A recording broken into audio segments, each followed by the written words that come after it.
Le système d'écholocation de la chauve-souris. D'une manière générale, les chauves-souris ont une bonne vue. Toutefois, pour détecter les éléments de leur environnement dans le noir, la plupart des espèces ont recours à l'écholocation ou écholocalisation. Autrement dit, elles émettent un son et en fonction du temps que l'écho de ce son met à leur parvenir, elles peuvent évaluer la distance à laquelle se trouvent les choses qui les entourent. Par exemple, certaines chauves-souris sont capables de distinguer un moustique d'un scarabée en fonction de la vitesse de battement d'ailes de ces insectes. Considérez ceci. La plupart des chauves-souris se servent de leur larynx pour produire des impulsions sonores qu'elles émettent par la bouche ou les narines.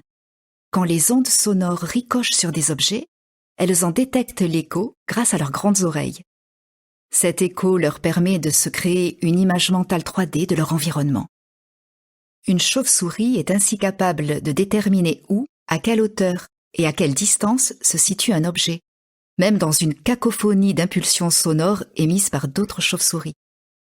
Il faut que le système d'écholocation de la chauve-souris soit extrêmement précis, parce qu'une erreur de seulement 1 milliseconde pourrait lui faire rater sa cible de 17 cm.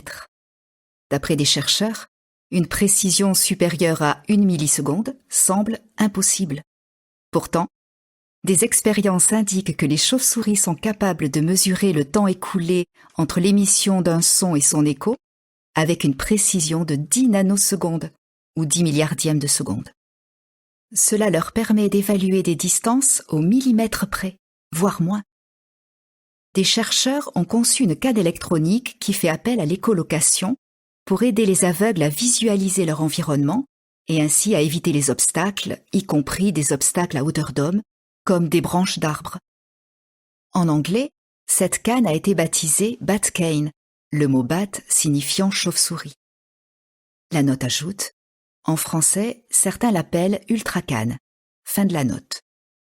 2 des concepteurs de cette canne, Brian Hoyle et Dean Waters, expliquent: cette réalisation s'inspire en très grande partie de l'impressionnante capacité d'écholocation de la chauve-souris.